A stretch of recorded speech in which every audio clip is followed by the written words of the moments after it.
large issues. How can we take all these wonderful ideas and suggestions and reach circles that go beyond the larger?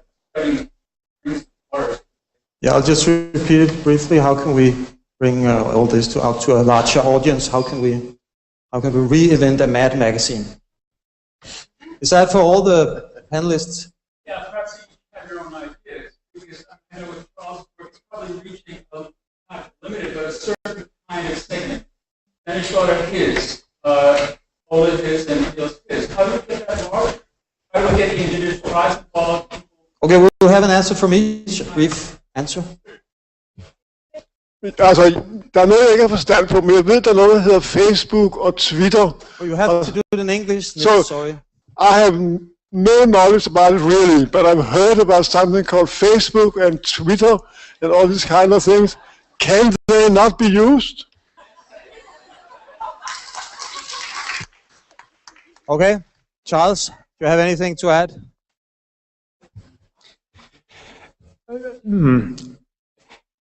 Yeah, I mean, certainly, you know, new media and traditional media, I mean, we already know all that.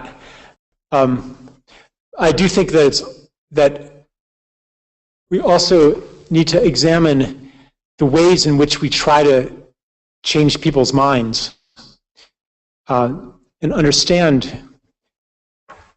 that people don't change their beliefs, usually, based on rational arguments.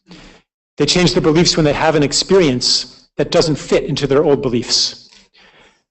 And we can give people those kinds of experiences, sometimes by telling stories that illustrate a new possibility, sometimes by directly giving people an experience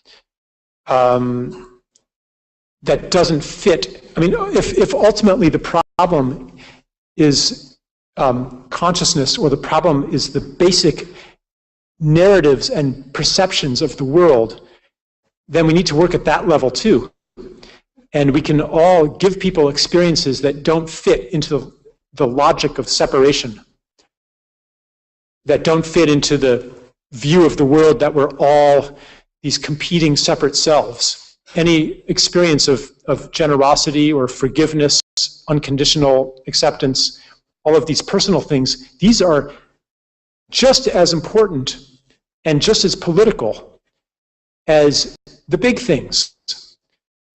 The signing of the petition. Here's something that we can do. You know, there's a petition circulating to call upon the EU to implement a universal basic income, and so I think